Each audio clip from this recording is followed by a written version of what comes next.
5번 기말재고자산의 포함 여부입니다. 자, 우리가 이전 강의에서는 우리가 상기업의 상품 매출 원가나 제조기업의 제품 매출 원가 산정에 대해서 봤어요. 회계 처리도 같이 봤고요. 자, 우리 매출 원가를 산정할 때 예를 들어서 상기업이다라고 한다면 자, 여러분 여기 상품의 T 계정을 보시면 자, 우리가 매출 원가는 연말에 산정을 할 때 기초상품에서 단기 상품 매입액을 더하고 기말에 남아있는 상품 재고를 빼면 나머지가 매출원가로 처리가 되는 거예요. 자, 예를 들어서 기초에 상품이 100원 있었다라고 한번 가정해 볼게요. 그리고 상품을 단기에 500원에 구입을 했다 이렇게 가정해 볼게요. 그러면 기말에 만약에 상품 재고가 200원이 남았다라고 가정하면 600원 중에 200원이 남았으니까 팔려나간 상품은 얼마입니까? 그렇죠. 400원이죠. 이 400원이 상품 매출 원가가 되는 거예요. 그러면 우리가 이렇게 간단한 그림에서 봤듯이 이 기말 상품 재고가 얼마가 남아 있느냐에 따라서 손익계산서에 계상되는 매출 원가 비용이 달라집니다. 만약에 지금 기말에 200원이 남았다라고 했지만 만약에 우리 회사의 상품이 다른 곳에 50원만큼 더 있었다라고 한다면 기말 상품 재고액이 만약에 다른 곳에 50원이 더 있었다. 즉 250원이 기말 상품으로 남아 있었다고 한다면 매출원가 비용은 얼마가 처리가 돼야 돼요? 그렇죠. 350원이 매출원가로 처리가 돼야 돼요. 자, 이처럼 우리가 기말 재고 자산의 금액이 확정이 되면 나머지는 매출원가 비용 처리가 되기 때문에 우리 회사 창고에 없다 하더라도 기말 재고 자산에 포함되는 것들이 있을 수 있다. 그것들이 어떤 것들이 있는지를 한번 판단을 해보는 거예요. 그래서 우리 회사 장부에는 없다 하더라도 실제 다른 곳에 우리 재고 자산이 있다면 그거를 포함해서 이 기말 재고를 평가함으로써 매출 원가를 우리가 결정짓게 되는 겁니다. 자, 무슨 말인지 아시겠죠? 그래서 기말 재고 자산에 포함해야 되는 것들이 또 뭐가 있는 건지 이 포함 여부를 우리가 판단해 보자라는 거예요. 이해하시겠죠, 여러분? 자, 그러면 어떤 것들이 있느냐 한번 보면 첫 번째는 미착품이라는 내용이 나와 있죠. 미착품이라는 건 여러분 단어에서 느끼다시피 아직 도착하지 않은 물건이에요. 여러분 예를 들어서 우리나라에서 구매자가 미국의 판매자한테 상품을 구입을 했어요. 수입을 했는데 이 상품이 12월 30일의 이 시점에 상품 100원을 지금 배로 싣고 오고 있는데 이게 12월 30일의 시점에 바다 중간에 이렇게 떠 있어요. 그러면 이 구매자는 창고에 이 상품을 보관하고 있지 않지만 이 상품 100원을 누구의 재고 자산으로 봐야 될지가 또 문제가 될 수 있겠죠. 자, 여러분, 누구의 재고 자산으로 봐야 될까요? 자, 이 부분은 계약 조건에 따라 달라질 수 있습니다. 계약 조건에 따라. 자, 우리가 계약 조건에 따라 그게 선적지 인도 기준과 도착지 인도 기준으로 나눠볼 수 있어요. 선적지 인도 기준이라는 건 미국에 있는 판매자가 배에다가 실는 거를 선적이라고 그래요. 배에다가 선적을 하면 선적 시에 이 상품의 재고 자산의 소유권이 구매자에게 이전되는 계약 조건이에요. 이해될까요, 여러분? 그럼 만약에 이 구매자가 선적지 조건으로 계약을 맺었다면 그러면 이 도착하지 않은 이 상품 100원도 구매자의 재고 자산이 돼야 되는 거예요. 이해하시겠죠, 여러분? 자, 선적지 조건인 경우에 아직 도착하지 않은 이 상품은 구매자의 재고 자산으로 인식돼야 된다는 거예요. 그럼 이 구매자는 창고에 여기 지금 상품이 창고에 없다 할지라도 이 상품을 이 기말 재고에 포함해서 우리가 산정을 해야 되는 거예요. 그럼 또 매출 원가가 달라지죠. 그렇죠? 이런 부분이 있다는 거예요. 자, 근데 만약에 이렇게 수입을 할 때 도착지 조건으로 계약을 했다면 자, 도착했을 때 구매자에게 소유권이 이전되는 계약 조건이에요. 쉽게 생각하면 그래서 도착 시점의 소유권이 구매자에게 이전되는 조건이다라는 거예요. 그럼 지금 만약에 구매자가 도착지 조건으로 계약을 했다면 아직 도착하지 않은 이 상품의 소유권은 누구께 되는 거예요? 그렇죠. 판매자께 되는 거예요. 그런 경우에는.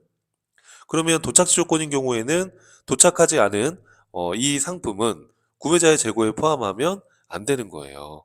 무슨 말인지 아시겠죠? 판매자의 재고로 봐야 되는 거죠. 이해되시죠?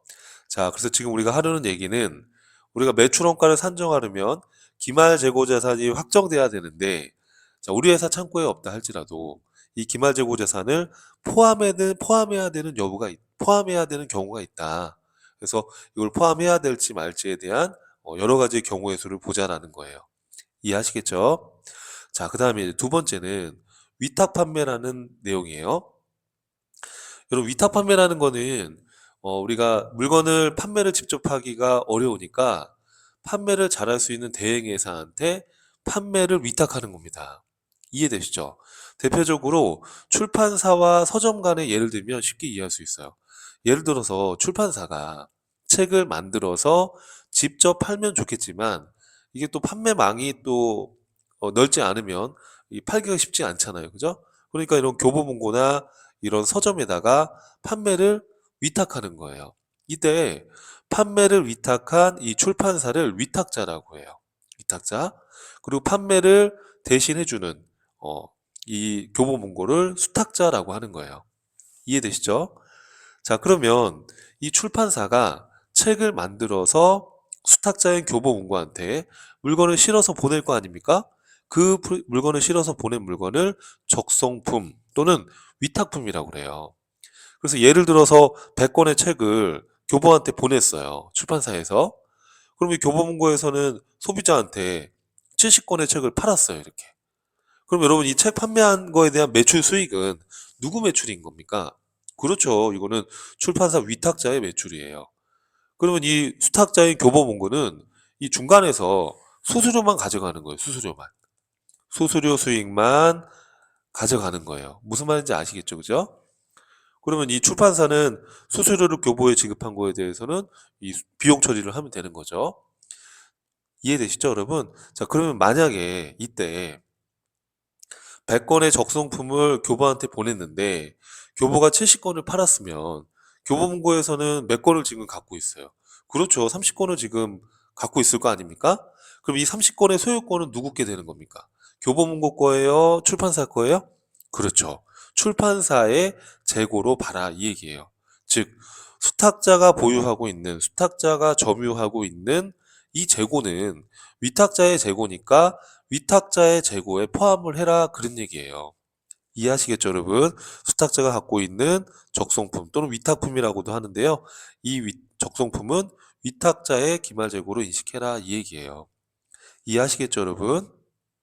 자, 다음 내용 볼게요. 자, 이번에는 또 시용 판매라는 부분이에요. 자, 시용 판매는 이런 판매 방식이에요. 우선은 고객한테 물건을 보내주고 사용해보고 고객이 마음에 들면 구매하겠다라는 의사결정을 하면 그때 판매가 되는 방식의 이런 거래 형태를 말해요. 자, 그럼 여러분 이제 판매자가 물건을 고객한테 보내주고 사용해보라고 물건을 보내줬을 거 아니에요. 그 보내준 물건을 우리가 시송품 또는 시용품이라고 불러요. 이렇게요. 그럼 이런 시용품을 보내줬을 때 이 고객이 사용해보고 이거 마음에 드니까 사겠다라고 구매 의사 결정을 한 시점에 판매가 된 거기 때문에 기말 시점에서 물건을 보내줬으니까 회사 창고에는 물건이 없잖아요. 그죠? 그런데 구매 의사 결정을 아직 하지 않았다면 또는 그 기간이 지나지 않아서 판매가 완료되지 않은 시성품이 있다면 그거는 기말재고 자산에 포함을 해야 된다 이런 얘기예요. 이해하시겠죠? 자, 그 다음에 반품 가능 판매입니다. 자, 그럼 반품 가능 판매라는 건 뭘까요? 어떤 거래 형태일까요? 자, 물건을 판매하고 예를 들어서 반품 가능한 거래 조건을 부여할 수 있잖아요. 자, 만약에 물건을 팔고 예를 들어서 5일 이내에 사용하시지 않았고 마음에 변화가 생기셔가지고 반품하시고 싶으시면 반품 가능합니다. 라고 이렇게 조건을 부여할 수 있죠. 만약에 기업이 이런 반품 가능 판매를 했다라고 했을 때, 자, 만약에 내가 5일 이내에 이 물건을 반품 가능하게 해줬다. 내가 물건을 판 기업인데 그러면 반품 기간이 종료되지 않았다면 또 반품이 돼서 돌아올 수도 있는 거잖아요. 그죠? 그럼 이때 어떻게 할 거냐? 자, 이 경우에는 이게 반품이 얼마가 될지 추정 가능하다면 그러면 그 추정한 걸 고려해서 판매된 걸로 볼 수 있겠지만 이게 반품이 될지 안 될지 불확실하니까 추정을 할 수가 없잖아요. 일반적으로. 그럼 추정을 할 수가 없다. 반품이 얼마가 될지 추정을 할 수가 없다라고 한다면 그 경우에는 반품 기간이 종료되거나 반품 기간이 종료되기 전이라도 구매자가 그냥 구매하겠다라고 구매 의사결정을 했다면 그때는 판매가 완료된 거니까 그 경우에는 판매가 완료된 거니까 재고자산으로 보면 안 되지만 만약에 구매 의사결정을 하지 않았거나 반품 기간이 종료되지 않았다면 판매가 완료된 거예요, 안 된 거예요?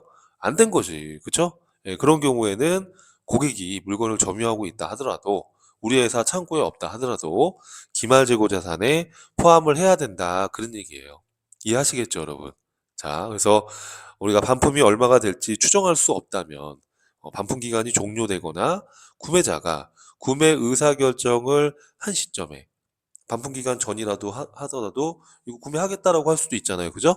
어, 이렇게 반품 기간이 종료되거나 구매 의사결정을 했다면 그때 판매가 완료된 것이기 때문에 그 이전에 이 판매가 완료되기 이전에는 회사가 물건을 점유하고 있지 않는다 하더라도 기말재고자산에 포함시켜야 된다 이런 얘기예요. 이해하시겠죠, 여러분? 자, 그 다음에 저당 상품입니다. 여러분, 저당 상품은 이제 어떤 거냐 하면 예를 들어서 거래처에서 돈을 빌리면서 내가 갖고 있던 상품을 저당 잡힐 수도 있어요. 그쵸? 그런 경우에 저당을 내가 어, 잡혔다고 한다 하더라도 내가 이 돈을 상환하지 상을 하게 되면 이건 문제가 되지 않거든요. 즉 저당 잡혔다 하더라도 이 물건의 소유권이 넘어간 건 아닙니다. 그렇죠? 그렇기 때문에 저당 상품이 있다 하더라도 이거는 소유권이 이전된 게 아니기 때문에 당연히 회사의 기말 재고에 포함을 해야 된다는 거예요. 만약에 이제 돈을 못 갚아서 이 상품의 소유권이 상대방 거래처에게 이전됐다 그러면 그때는 내 재고로 보면 안 되겠지만 그, 그렇지 않다 그런다면 저당 잡혔다 하더라도 이건 소유권이 나한테 있는 거기 때문에 기말 재고 자산에 포함해야 된다 이런 얘기예요. 이해하시겠죠, 여러분? 자, 그래서 여러분 이번 시간에는 우리가 매출원가 산정을 하기 위해서 이 기말 재고 자산에 포함해야 되는 것들이 있다면 그런 경우에는 기말 재고 자산에 포함해서 매출원가를 산정해라라는 거예요. 이해하시겠죠? 어떤 것들이 있었어요, 여러분? 미착품에 대한 거, 또 위탁 판매와 관련된 거, 또 시용 판매, 반품 가능 판매, 저당 상품에 대해서 한번 학습을 하였습니다. 자, 여러분 수고하셨고요. 다음 강의에서 또 뵙겠습니다. 감사합니다.